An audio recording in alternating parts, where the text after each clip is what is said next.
मैं असद, एक truck driver जो लाहौर से बलूचिस्तान तक का सफ़र करता है। मेरा काम है सीमेंट, चीनी और सामान को लोड करके एक शहर से दूसरे शहर तक पहुंचाना। ये कहानी 2025 की सर्दियों की है, जब मैंने अपनी ज़िंदगी का सबसे डरावना वाक़या देखा।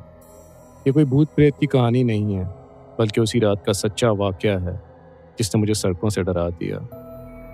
मैंने लाहौर से लोरा लेई के लिए एक कंसाइनमेंट उठाया था, सीमेंट की बोरियों का लोड। रात के 8 बजे सफ़र शुरू किया। मेरा पुराना ट्रक मेरी रोज़ी रोटी का ज़रिया है और मैं इसे अपना साथी मानता हूँ। डैशबोर्ड पर मेरी अम्मी का दिया हुआ तावीज़ लटका था और एक छोटा सा रेडियो मेरी रात की तन्हाई का साथी था। रास्ता कोयटा तक तो ठीक था, मगर उसके बाद सड़क सुनसान हो जाती है। दोनों तरफ अंधेरा और दूर दूर तक कोई बस्ती नहीं। रात के 11 बजे जब मैं कोयटा से आगे एक पुराने पुल के पास पहुंचा, मुझे एक अजीब सी बेचैनी महसूस हुई। रेडियो का सिग्नल टूट रहा था और नूरजहां के गाने बार बार रुक रहे थे। मैंने रेडियो बंद किया और खामोशी में ड्राइव करने लगा। सड़क पर सिर्फ मेरे ट्रक की हेडलाइट्स थी और चारों तरफ सन्नाटा। कुछ देर बाद मैंने सड़क के किनारे एक गाड़ी देखी, एक पुरानी वाइट सुजुकी मेरान जो साइड में खड़ी थी। उसका बोनट खुला था और हेडलाइट्स बंद। मैंने सोचा कि शायद किसी का इंजन खराब हो गया हो। इंसानियत के नाते मैंने ट्रक रोका और टॉर्च लेकर उतरा और पूछा कि कौन है। मैंने आवाज़ दी, मगर मुझे कोई जवाब नहीं मिला। गाड़ी के पास गया तो देखा कि अंदर कोई नहीं था। सीट पर एक पुराना शॉल पड़ा था और डैशबोर्ड पर एक छोटी सी तस्वीर, एक खातून की जो शायद 30-40 साल पुरानी लग रही थी। मुझे अजीब लगा, इतनी रात को इस सुनसान सड़क पर कोई अपनी गाड़ी यूं क्यों छोड़कर जाएगा। मैंने चारों तरफ देखा, लेकिन कोई नहीं था। गाड़ी के पीछे कुछ लिखा था काले मार्कर से, वापस जाओ।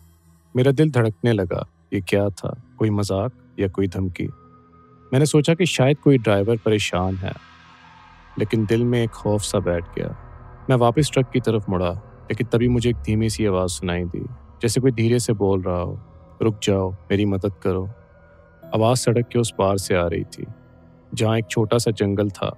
मैंने टॉर्च की रोशनी उधर की और वहाँ एक आदमी दिखा, एक लंबी सी शक्ल, पुराने कपड़े पहने, जो सड़क के किनारे खड़ा था। उसका चेहरा रोशनी में साफ नहीं दिखा, लेकिन उसकी आंखें चमक रही थी जैसे कोई जानवर। मैंने आवाज़ दी, भाई साहब, सब ठीक है? ये गाड़ी आपकी है? उसने कोई जवाब नहीं दिया, बस धीरे धीरे मेरी तरफ बढ़ने लगा।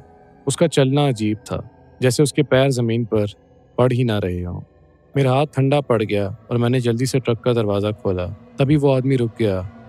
मैंने देखा कि उसके हाथ में कोई खंजर जैसी चीज़ थी जो रोशनी में चमक रही थी। मैंने ट्रक स्टार्ट किया और तेज़ी से भागा।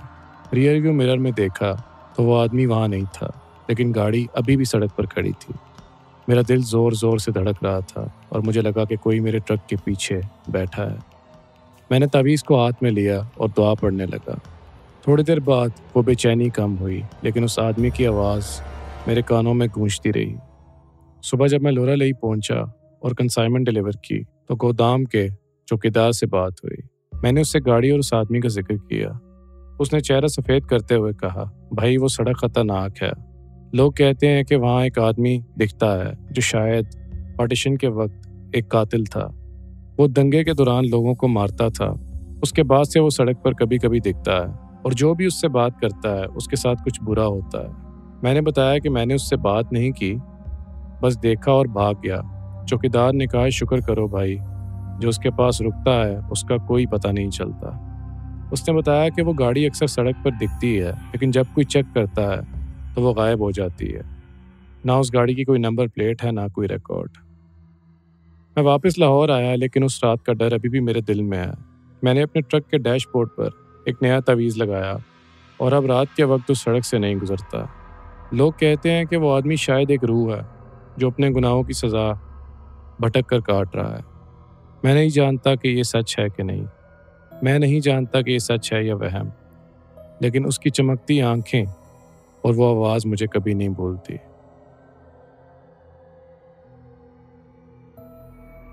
मेरा नाम हारिस है। मेरी उम्र 27 साल है और मैं लाहौर में रहता हूँ। बचपन से ही मुझे पुरस्कार जगहों और पुरानी इमारतों को देखने का शौक़ है। मेरा एक करीबी दोस्त फहद है जो मेरा क्लास फेलो भी रहा है। फ़ाद की तबीयत कदरे शौक और नडर है। इससे अक्सर ये कहने की आदत थी कि जिन्नात भूत कुछ नहीं होते, सब वहम है। मैं अक्सर इसकी बातों पर मुस्कुरा देता, लेकिन दिल में हमेशा एक हल्का सा खौफ ज़रूर होता।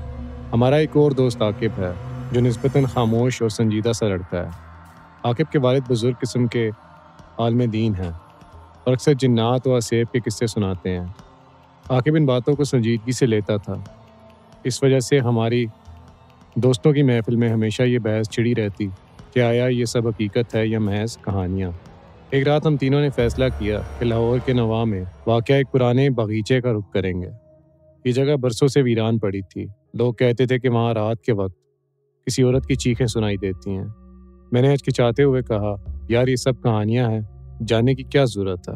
फ़ाद फ़ौरन हंस पड़ा, अगर कहानियाँ हैं तो डर किस बात का, और अगर हकीकत है तो आज सब वाज़ेह हो जाएगा। रात तकरीबन 11 बजे हम वहाँ पहुँचे। सर्दियों की धुंध ने माहौल को मज़ीद खौफनाक बना रखा था। दरख्तों की शाखें आपस में टकरा कर ऐसी आवाज़ें पैदा कर रही थी कि कोई सरगोशी कर रहा हो। आकिब ने जैसे ही दरवाज़ा खोला तो जंग-आलूद दरवाजे की आवाज़ ने दिल दहला दिया। हमने मोबाइल की लाइट्स ऑन की और अंदर दाखिल हो गए। अंदर गुप अंधेरा था, जगह जगह सूखी घास और टूटी हुई ईंटें पड़ी थीं। अचानक मुझे यूं महसूस हुआ जैसे कोई साया हमारे पीछे से गुजर रहा है।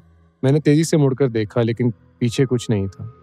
फ़ाद जोर से बोला, डरो मत, ये सब हवा की हरकत है। लेकिन इसकी आवाज़ में भी हल्का सा लर्जा था। हम बागीचे के बीच में जा पहुंचे, जहाँ एक पुराना कुआं था। इसके किनारे पर काई जमी हुई थी और पानी गहरा स्याह दिखाई देता था।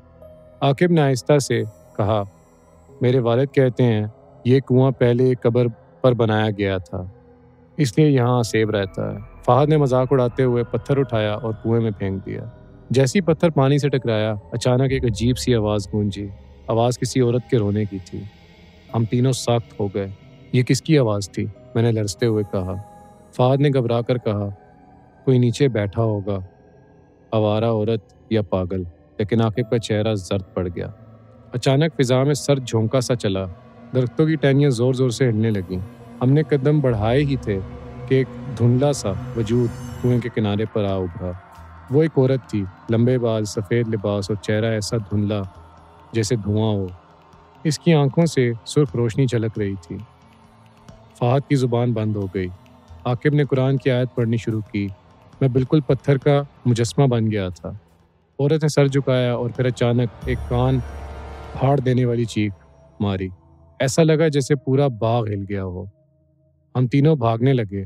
दरवाजे तक पहुंचने पर मैंने पीछे मुड़कर देखा, वो वजूद अब भी वहीं खड़ा था, लेकिन इसकी आंखें दूर तक मेरा ताक़ुब कर रही थी। घर वापस पहुंचकर फ़ाद ने कसम खाई कि वो आइंदा कभी ऐसी हरकत नहीं करेगा। लेकिन अजीब बात यह है कि इस रात के बाद फ़ाद अक्सर नीम बेहोशी में बड़बड़ाता है, कभी हंसता है और कभी रोता है। आकिब के वालिद कहते हैं कि शायद वो चीज़ इसके साथ घर तक आ गई है। और आज जब ये लिख रहा हूँ, फ़ाद मेरे कमरे में सो रहा है। लेकिन यकीन करें, अभी कुछ लम्हे पहले मैंने साफ देखा कि इसके सिराने खड़ी एक धुंधली सी औरत इसे घूर रही थी।